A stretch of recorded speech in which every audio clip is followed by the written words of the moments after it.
Today's topic, how not to start writing a story and how to write a story. A lot of people when they first start writing, they talk about writing and never write. That is one of the cardinal sins of being a writer. We like to talk about writing our stories, but we don't actually write them. And when we go through that, we end up accomplishing nothing. And we're not writers at that point. We're just literally just talking. It's easy to fall into that trap and get lazy. And once you get into that trap and become lazy, it's hard to get out of it. Editing an unfinished draft. A lot of new writers tend to keep editing their draft while they're writing it. And that's horrible. You can't do that. When you're looking over your previous work, you're like, well, I can fix this, I can fix that. Okay, sure. But if you notice you have glaring mistakes, make a note of it instead. Don't necessarily leave it unsaid, but if you keep going back and editing, once again, you're falling into that first trap of never writing. Editing is not writing. Editing is polishing things and fixing it up. So the next thing that new writers tend to do is they worry about the words they write.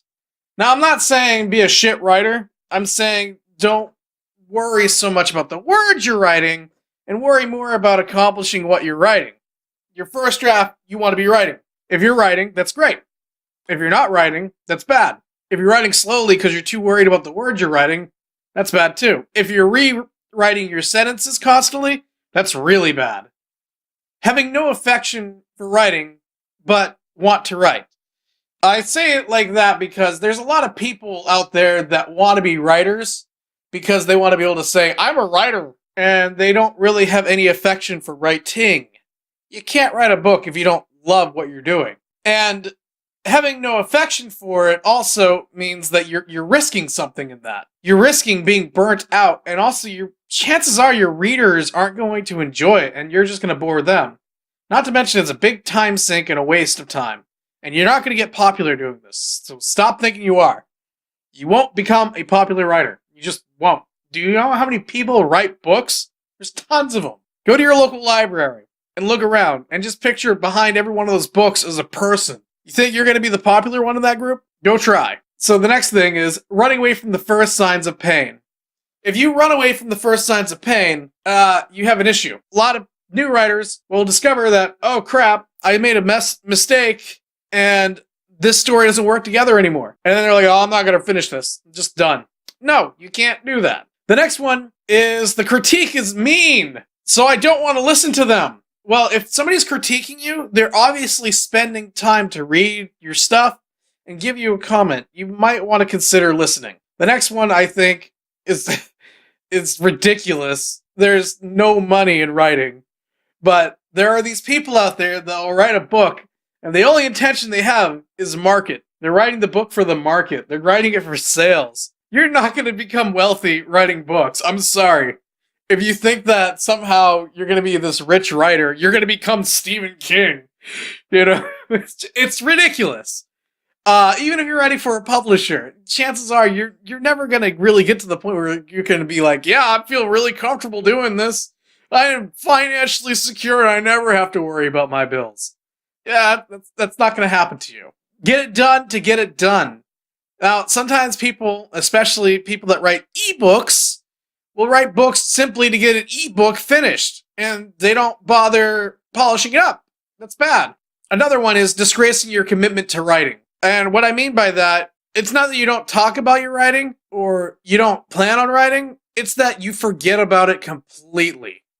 Like, over time, you just slow down, and maybe you write every other day, and then it becomes, yeah, I got a couple days off, and then it becomes, oh, I'll write next week, and next month. Once you've done that, you've lost it. You're not going to be a writer anymore. You have to stay committed to your work. So, now that I've talked about how not to start writing, let's talk about how to start writing. We've already gone over a lot of these. So, the best foot forward is to set a soft quota based on your talents. That was the previous episode. We talked all about planning your writing. The next one is finish your draft, then edit. But don't neglect making notes when you can. Whenever you're going through your writing, and you're going through your previous day's work, it's okay to put a few notes if you spot something. However, don't obsess over it. Just leave it alone. It'll get finished, but finish your entire script. And then you got something to show. And then you can fix it. It's so much easier that way. If you follow the type of schedule I set up, it will be so much easier for you to just move on and go to the next part. All right. Read your previous work and move past it. Once again, I'm going back to just reading your previous day's work, right? And going and saying, okay, cool. You got back into the mood and just start writing your new stuff. Your first draft is just that. It's your first draft. It's not meant to be perfect. It's not even meant to be good. After you finished your first draft, you really started writing your novel. You're not done. You're not even beginning to write your novel until you finish that first draft. The next one is, it hurts when you discover you can't use the last 20,000 words you write. Yeah, and it's going to happen to you. You're going to have times when you wrote a shit ton of words, or your document's going to fail, or you're going to lose whatever you wrote down, or something's going to happen. You're going to lose a portion of your writing. And what you're going to do is you're going to cry. You're going to cry like you never cried before. And then you're going to wipe your eyes, and you're going to say, well, damn it, I got to get this finished. And then you're going to continue. Make sure to always be in that spirit of trying to continue. Next one is, listen to those who give you tips on your writing. And once again, that goes back to what I said before. If you think a critic is being mean, you got to have a completely different view. They're trying to help you. So it's okay to show a friend and have them say, I don't like this part. That's good information. If they don't like it, they don't get it, you should listen to them. And I'm not saying listen to them absolutely. I'm just saying weigh it. You know, there are some people you just can't please. It's good to find out who you can and can't.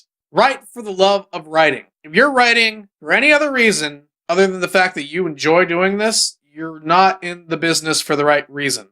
Writing should be your first love when it comes to this profession. It shouldn't be your fans. It shouldn't be the money. It shouldn't be any of those things. Now, all those things are nice, but the love of writing should really be your driving force. It will make your life a whole lot easier if you do. Polish your work and don't leave it dusty. With ebooks, you can publish and nobody's going to say no. You can publish a turd if you want to. Don't do that. Polish it. Polish your work. Make sure you don't cut corners. You take all the stops. You get it done the proper way.